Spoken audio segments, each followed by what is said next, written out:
all dreamers, but I don't know if this movie is really the American dream. It just doesn't seem like it's realistic.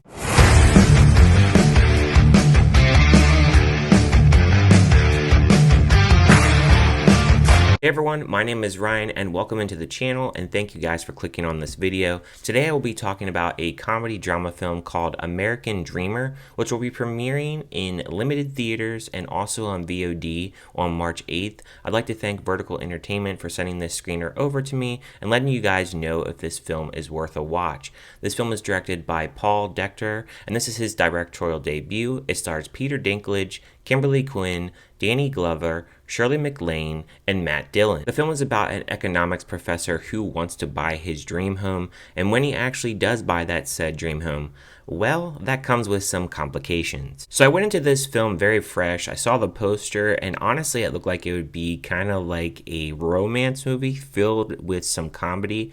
Although it's not a romance movie, you have Peter Dinklage, who is an economics professor, and he wants to buy a house. Now, that's cool, and that's fine, no problem with that. But what's really interesting to me is he's looking at mansions. The man only makes $50K a year, and he's looking at like $10 million homes that are like 3,500 square feet. The man is single, has no wife, has no kids. Why do you need that big of a house? He finally finds a mansion in which it is a factor of if he buys the house, he has to put down $240,000 in cash. He has to give up his 401k, and he has to find other ways to make cash. And if he lives there, he has to live with this older woman until she dies. Her name is Astrid and played by Shirley MacLaine. And when he goes to this house and he finally puts the cash down for this house, he learns a little bit more about this woman. There's some issues within the house, and he also learns that she has children as well. So it's not going to be very easy for him to actually take this house over and call it his own, even though he's put cash down on this house and he feels like he owns a part of this house. I like the commentary on the housing market. It really does go into the fact that Americans, we want to have that dream home. We want to have some type of house and something that we can actually invest our money in. And it's very hard to actually do so. And with a man that's making $50K a year, you would think that would be an attainable option. But in America, it's just not. And it's very hard to come up with that money, specifically if you're single in this country. Phil's character is very much unlikable. He's been divorced twice and he has no clue how to treat women. He's rude, he's selfish, he's all about himself. There is a point where there is a plumbing leak, and the woman actually calls over her son to fix the plumbing leak, and that's when he finds out that she has children at that point because he didn't know up to that point. And then he realizes it's not going to be as easy to take ownership of this house. He also finds out that she has a daughter as well, and they're jawing back and forth and they don't get along as well.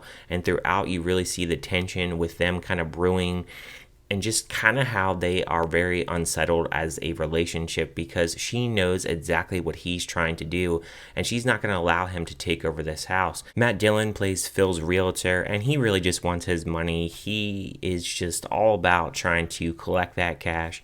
And really, that's his full character arc. You have Danny Glover, who is an investigator, and he has a few lines in the film, and he has a few funny lines, but he doesn't really have a large role in the film. Shirley MacLaine playing the older lady who owns partial of this house. I did like her character. I felt like she kept Phil in line. And I feel like there are a few moments throughout this film where they are connecting a little bit, specifically if she falls, Phil is there to help her, which it did help his character a little bit because, like I said, he's a very selfish character and he's all about himself. And it does show his character side where he actually has feelings and caring about a certain individual. So I did like that about the film. However, a lot of the characters in this film, they feel very stagnant and there's not much change to their character. I didn't feel like overall there was a lot of point to this film because it felt like it was a film that it definitely was trying to go into the comedy route, but I just don't really think it really got there. I feel like there's certain times where there may be a joke or two where you may have like a small chuckle, but I really didn't really ever laugh out loud at really any of the jokes in this film.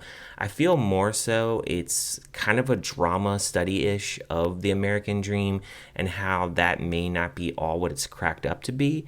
But I don't really think there's really much else meat on the bone of this film besides the fact that this older lady, she has a little bit of problems, and I feel like there's a few moments in there where there is a little bit of sentimental moments where you can feel for her character, and a few small little laughs in between of that.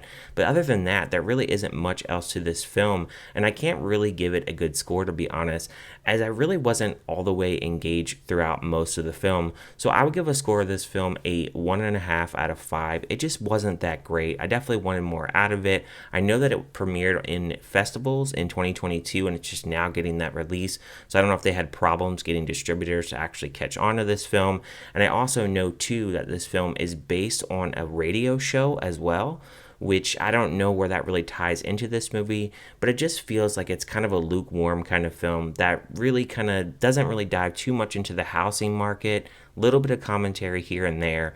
But overall, I feel like the genres and the mishmashing of those genres, it doesn't really add up to a really great movie. However, I want to hear from you guys. Did you see American Dreamer? Did you like it? Did you hate it? Did you just think it was kind of meh? And if you haven't checked it out, are you going to check it out at your local theater if it's playing? Or are you going to check it on VOD? Or are you going to skip it altogether? Leave any and all comments down below in the comment section. Thank you guys for watching, and I will see you guys next time.